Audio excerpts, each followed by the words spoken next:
I'm Sarah, 32 years old, currently on parental leave from my job. It's been 4 months since I welcomed my daughter into the world, and I'm starting to contemplate returning to work. Meanwhile, it seems my husband, Sam, hasn't fully embraced his role as a father yet, despite our daughter's arrival. Sarah, you're not considering quitting your job just because of the baby, are you? Sam's words, uttered right after our daughter was born, were far from the supportive sentiments I expected. Not only did his comment unsettle me, but it also elicited concern from my parents who were present at the time. I'm just grateful our daughter is healthy. Let's discuss work later. Once things have settled, I interjected swiftly, unable to bear the discomfort in my parents' expressions. We've been married for 3 years now, yet Sam's peculiar behavior isn't a recent development. It's been a constant since we exchanged vows. The quirks I once found endearing during our single days now contribute to my daily exhaustion as we share our life together. It's evident that Sam's struggles extend beyond our home life. His frequent reprimands at work and the air of despondency he carries home hint at deeper issues. I'm starting to wonder if I'm just not cut out for this job. Once I get in this funk, nothing seems to shake it off, he confides, his mood lingering gloomily throughout the day. However, by the next morning he seems to have brushed off his worries, returning to his usual cheerful self. Feeling better today? You seemed really down yesterday, I inquire, voicing my concerns. But Sam, with his volatile nature and penchant for impulsive decisions, often overlooks the gravity of his actions. His tendency to misinterpret situations and hastily jump to conclusions frequently lands him in trouble, despite his obliviousness to the pattern. Since our marriage, one thing has become abundantly clear about Sam. He regards his mother's opinion as law. The unusually tight bond between Sam and his mother caught me off guard initially. I often ponder if Sam's daily visits to his parents' house stem from concern for his mother, who lost her husband and now resides alone. Despite having an older brother, Sam's relationship with him seems strained. When his brother tied the knot, the notion of living with their mother didn't even cross his mind, a decision that deeply perturbed Sam. I have a duty to take care of Mom. It's disheartening how my brother left her, Sam expressed, emphasizing his commitment. This commitment is why we chose to reside near his parents abroad. While I had anticipated the prospect of living with Sam and his mother, surprisingly, she expressed a desire to maintain her independence.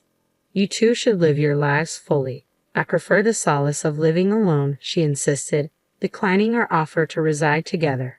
Despite her initial refusal, Sam opted to live in an apartment just a stone's throw away from his parents' house out of concern for his mother. This proximity allows him to be readily available whenever she needs assistance, a setup that suits my free-spirited mother-in-law far better than cohabiting with a stranger like myself. Initially, I agreed that living near my in-laws was the most practical choice. However, as time passes, I find it increasingly challenging. I think I've caught a cold. I'm feeling too sluggish to move. Sarah, could you handle dinner tonight? Her frequent calls during my work hours with such requests have become a routine. Not only am I tasked with preparing meals, but I also find myself burdened with a mountain of laundry, all attributed to her purported fatigue and back pain. What baffles me most is that it's always me she turns to for help. I can't fathom why Sam visits his parents daily yet seems oblivious to his mother's needs. When I raised my grievances, Sam's response was unwavering. Isn't that your duty as a wife? Besides, I'm not adept at household chores. His words left me feeling as though our marriage was merely a pretext to enlist my aid in caring for his mother, a realization that deeply disappointed me. Reflecting on it now, my affection for my husband seems to have gradually waned since then.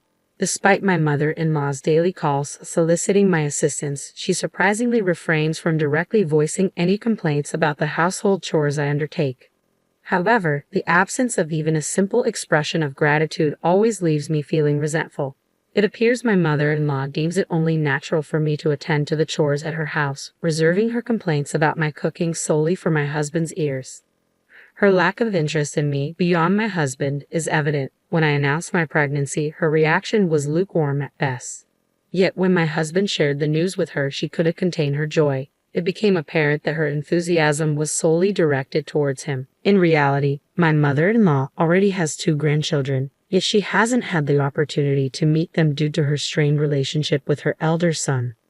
Having our child will be like granting mom her first grandchild. She'll be overjoyed when the baby arrives, my husband exclaimed, his words catching me off guard, suggesting he was anticipating his mother's happiness more than the birth of our child. Despite my hopes, I clung to the belief that once our child entered the picture, my husband's preoccupation with his mother would diminish.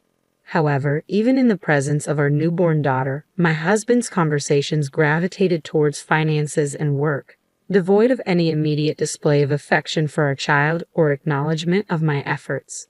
Money management has always been a concern, given my husband's penchant for spending. I frequently fret over his shopping sprees, particularly the plethora of fitness equipment he impulsively purchases online, most of which never sees the light of day.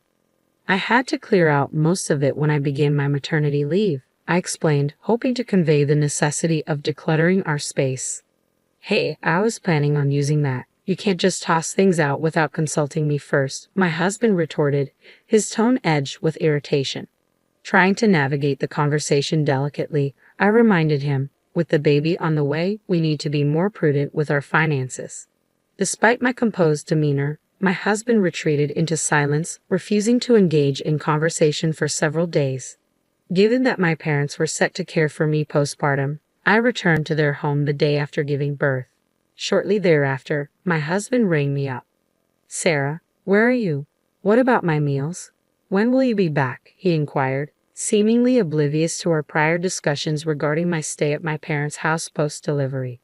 Frustration bubbled within me at his words, voiced just a day after my discharge. I've informed you numerous times that I'll be staying with my parents for a while. Manage your meals yourself. If you struggle, seek assistance from your mother or visit your parents' place, I retorted firmly, my irritation palpable.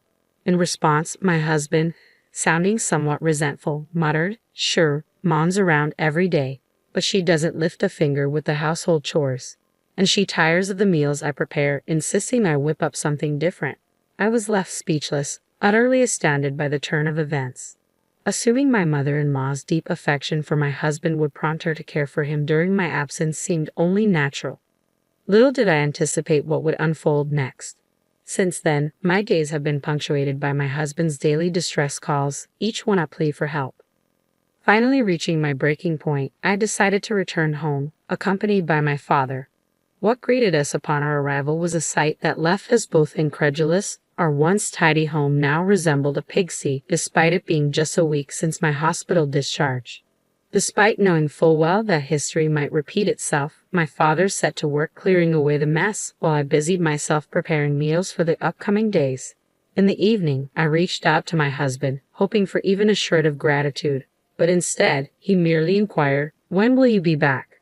Frustration boiled over, and I couldn't contain my anger any longer. Are you not even the least bit ashamed that you can't manage things on your own? I erupted, my voice laced with indignation. Watching me abruptly end the call in a fit of rage, my father, his expression fraught with concern, approached me. Sarah, are you sure everything is going to be all right with raising your child and dealing with Sam? Based on what I witnessed today, it seems like Sam contributes very little around the house, he observed, voicing the concerns that have been weighing on his mind. It felt disheartening to realize that I had been pretending everything was fine, all to spare my parents' worry. But I could no longer keep up the facade, so I confided in them about my husband's habitual behavior. You're welcome back anytime, my parents reassured me, their words a source of solace in my time of need. Since the birth of my daughter, I've been grappling with frustration and despondency over my husband's actions. Yet my parents' unwavering support served as a beacon of hope. Determined to persevere for the sake of my daughter, the knowledge that I had a haven to turn to filled me with newfound strength. Upon returning home after a month with my parents, the reality of juggling household duties and childcare hit me with renewed force. I never harbored expectations of assistance from my husband or mother-in-law from the outset. Yet, amidst shouldering all responsibilities alone, I found myself burdened with additional chores from my in-laws' household. One day, while at my in-laws to prepare dinner with my daughter in tow, I entrusted her to my mother-in-law's care. However, when my daughter began to cry, my mother-in-law's response was far from comforting. Make her stop crying quickly. Why do I have to babysit? She exclaimed, pushing my daughter back into my arms without attempting to soothe her. It became apparent that my mother-in-law was ill at ease with infants as she made no effort to engage with my daughter on her own. "I've been thinking," my husband proposed. "It's been around 3 months since the birth. Perhaps it's time for you to return to work." His suggestion prompted me to consider the possibility. Considering our household expenses, an earlier return to work would provide a sense of security, and it would also be beneficial for my career to avoid an extended leave. Besides, our savings earmarked for maternity leave were dwindling rapidly. Most of my husband's earnings seemed to vanish into thin air, squandered on extravagant purchases like fitness equipment and other frivolous expenses. I had been meticulous in my planning, intending to allocate the birth allowance for my daughter's needs. Aware that the childcare leave benefit would take some time to be deposited post-application, I took the proactive step of opening a separate bank account before giving birth to manage her funds independently. One day, when I visited the bank to check the remaining birth allowance, I realized the bank book was missing. It's been untouched since I opened it. The only person who's aware of its existence is my husband, I mused, unable to shake off the suspicion brewing within me. Recalling an earlier conversation with my husband as I prepared for hospitalization at the start of my maternity leave, his inquiry lingered in my mind. "I don't need to cover the childbirth expenses, do I? They're covered by the municipality, right? There's no additional payment required from me." It dawned on me that my husband, who possesses a penchant for squandering money, harbored concerns about my financial stability during my hospital stay, fearing I might face difficulties covering the medical expenses. "It's all right. The Insurance Association will cover the expenses upon your discharge. If you require funds for the birth, utilize the account where I've deposited the birth preparation money," I assured my husband at the time. In a moment of casualness, I divulged the whereabouts of the money to my husband. Yet a nagging doubt crept in. Had he accessed the bank book without my consent? Although my intention was to explicitly communicate that the funds were earmarked for childbirth expenses, considering my husband's proclivity for extravagance, I couldn't dismiss the possibility of him misusing the funds. Upon his return from work that day, I wasted no time in confronting him. "Hey, I can't locate the passbook where I deposited the childbirth preparation funds. Do you have any idea where it might be?" I queried, my voice tinged with apprehension.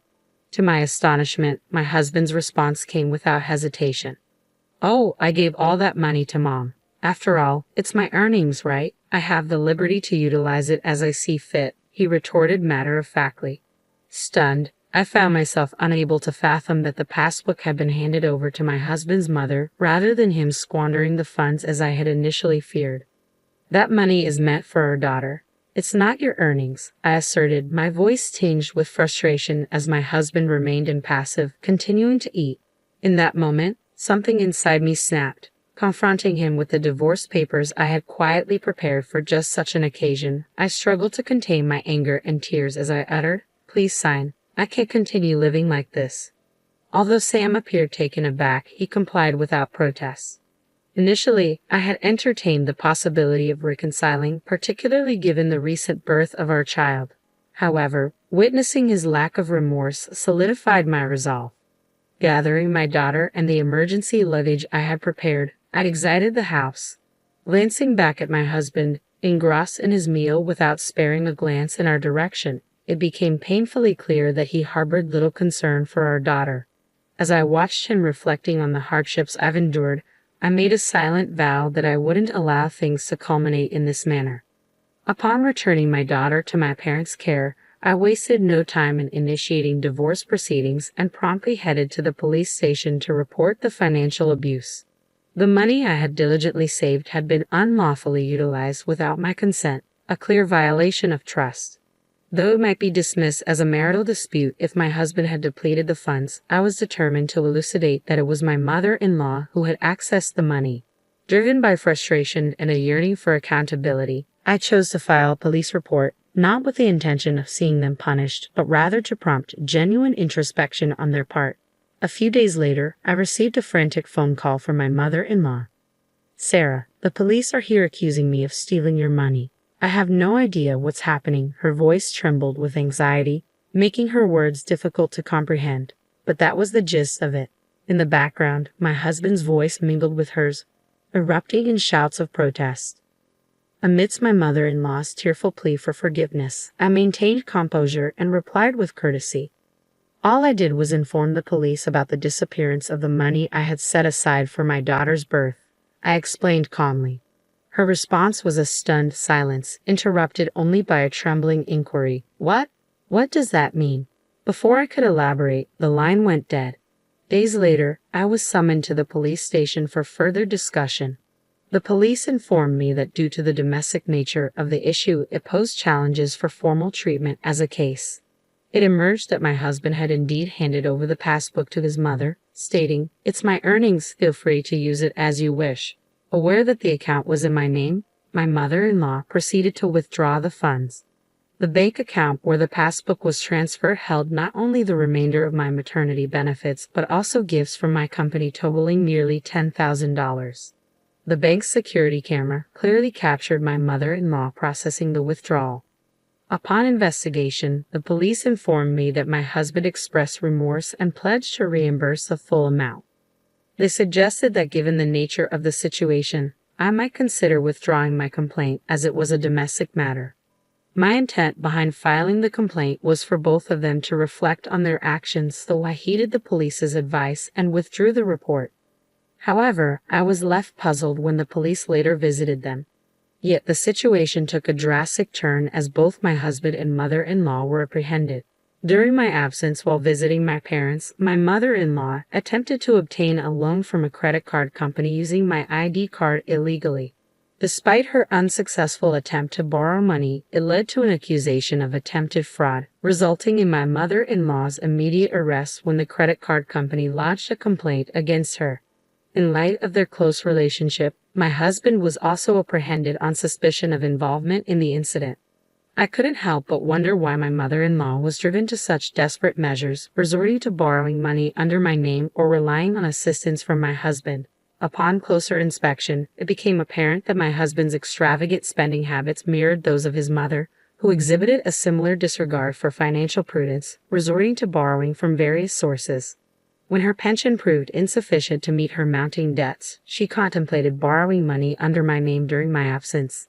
However, the presence of a photo on the ID card rendered it impossible for my mother-in-law to utilize it, leading to the situation being classified as attempted fraud. It was a thoughtless act, to say the least. My husband, who had no involvement in the illegal use of my ID card, was swiftly released. However, he appeared unable to resume normalcy, consumed by worry for his arrested mother.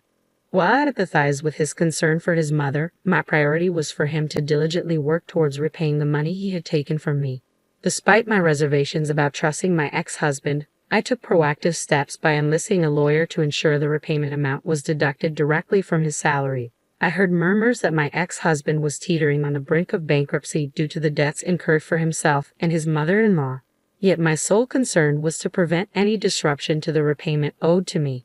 After some time, a familiar face paid me a visit, none other than the police officer who had assisted me throughout this ordeal. There was a sense of déjà vu in our encounter, and upon further conversation, it dawned on me that he was a former classmate from my student days. He appeared to have maintained concern for me since that incident and paid a visit to check on me today. "It's been a while. I barely recognized you. You've become quite the respectable police officer," I remarked, noting the transformation in him. With a hint of shyness, he replied, "Has anything significant happened since then?" Truthfully, I recognized him as Sarah right away. In the following days, he made several visits, always using the excuse of not being here for official business, which I found somewhat amusing. As our conversations continued, I discovered that he, too, was single, and with each encounter, I felt the reunion evolving into something more, a budding romance. Perhaps this time I should take the initiative and pay him a visit.